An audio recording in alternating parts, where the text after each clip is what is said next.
The Memphis Grizzlies coming into the 2024 NBA season, I think, are currently probably the most underrated team in the entire NBA. Now, this is because of a few different reasons. One of them is obviously due to the fact that Ja Morant will be coming back, but also because a lot of people just simply are not talking about them, despite having the same roster they had just a few years ago, or not the same one, but a fairly similar roster, maybe even a little bit better in some aspects that they had just a few years ago when they were the second seed and finishing with 50-plus win seasons back-to-back in the Western Conference.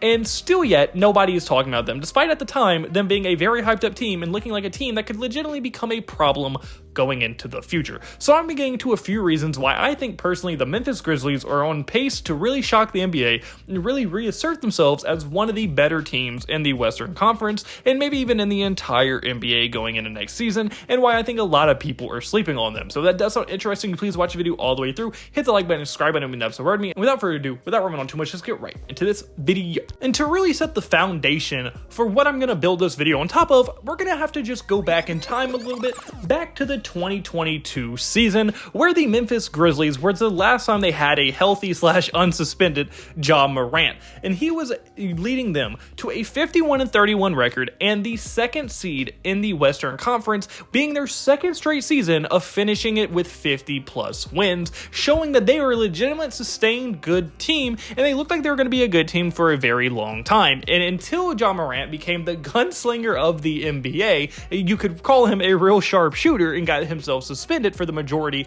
of last year, and then also got injured, which held him out the rest of the time.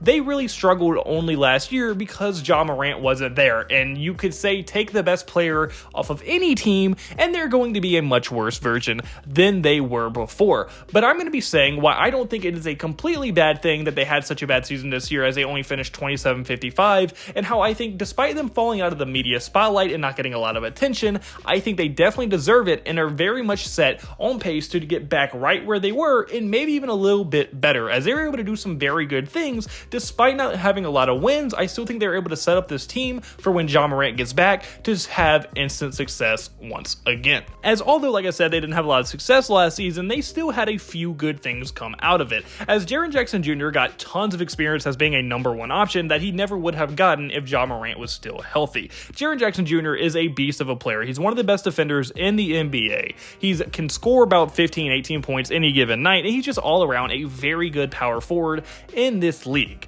And he overall, I think this experience that he had being the number one option is going to give him a lot of knowledge and a lot of know-how to play alongside Ja Morant now, because he knows what Ja Morant has to do on a nightly basis, and it's really going to help him know what he needs to do to help Ja Morant be the best he can be night in and night out, and hopefully this experience can make him an even better player.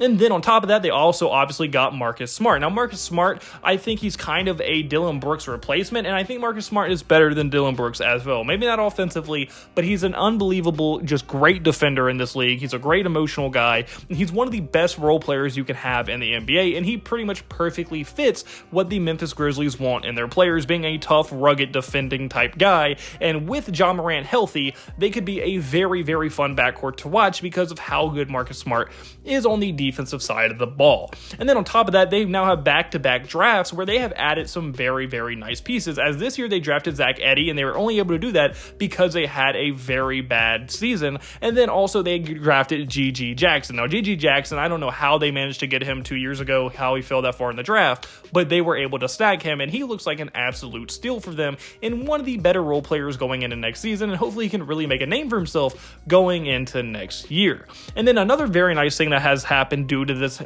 opening up of playing time due to them being a bad team was the fact that Vince Williams has developed extremely nicely. He's almost a better Dyson Daniels, as although he maybe not be as good defender, he is a much better offensive player. And Vince Williams is a very good two-way player. He's only 23 years old. He's only going to get better, and he's going to be a great fit for what the Memphis Grizzlies want as a rotational guy, a guy who can play great defense while being able to shoot the three and spread the floor. And that is exactly what Vince Williams can do, and he is one of the more underrated backup kind of rotational guys in the entire NBA. And then add on top of the fact that they still have amazing depth with other guys like Desmond Bane, Salty Aldama, Brandon Clark, and Luke Kennard, it shows you how good this team can still be. They have great depth, they have a lot of good rotational pieces, they have guys that fit their system and fit their culture and what they want to do, plus you're adding Ja Morant back on top of all that. I think they're pretty much set up for immediate success right away. Maybe there's some growing pains with chemistry issues and people needing to learn how to play together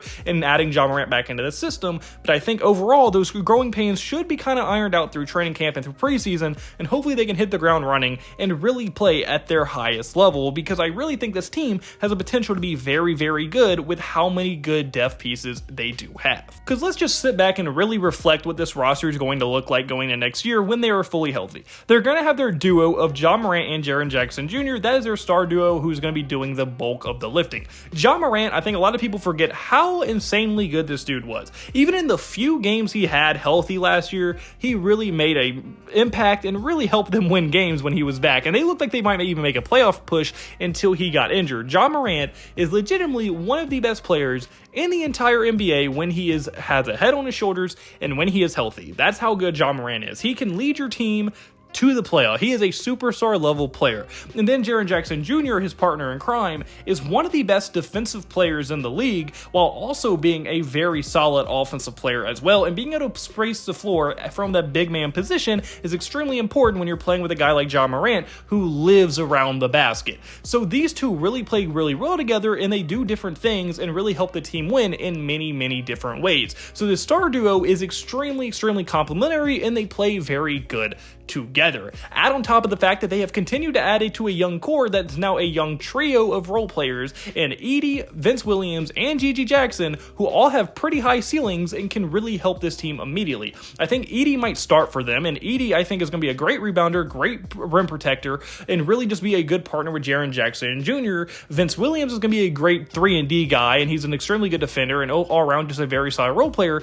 And Gigi Jackson legitimately, in my opinion, has star potential one day in this league and could even be their starting small forward one day, and giving them a gigantic starting lineup that would look something along the lines of Ja Morant, Marcus Smart, Gigi Jackson, Jaren Jackson Jr., and Zach Edey. And that is a gigantic starting five with tons of versatility all around it that can do a lot and a lot of things, and really would give teams absolute fits on the defensive side of the ball. So I think overall, this team could be absurdly good just from that. And then, like I said, they still have vets in their lineup like Marcus Smart, who directly lead to winning. Those Boston teams with Marcus Smart as the best defender on it were extremely good. Now, maybe they didn't have the offensive talent or the all-around talent to get over that final hump, but they were still highly successful teams that won a lot, and that was highly due to how good Marcus Smart was as a role player and how perfectly he is going to fit with the Memphis Grizzlies. He should be able to bring that directly to them as well. And then also I think just the rest of their depth and role players should play a gigantic role of helping them also be a great team in the West. And I just don't see how this can all accumulate to them not even being a playoff team, because a lot of people have them as another lottery team or as a play-in team, but I legitimately think if they can stay healthy, if they can stay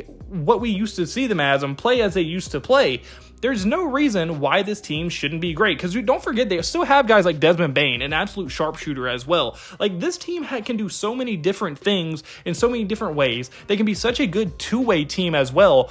I just don't see how this Memphis Grizzlies team isn't at least a 5th seed in the West. And the West is absolutely stacked, so that is no small feat. So I wouldn't be surprised at all if we see them have a great bounce back year and really shock the NBA compared to what they were just last year, due to the main fact that they're getting Ja Morant back, one of the league's best players, and the fact that I just think overall they have a very solid roster around them and they play the right way. And overall, I just think the Memphis Grizzlies are one of the most underrated teams in the entire NBA going into next year. But I want to hear your thoughts in the comment section below. Do you agree with me? Do you think the Memphis Grizzlies need more respect than they're getting? What do you think they should do?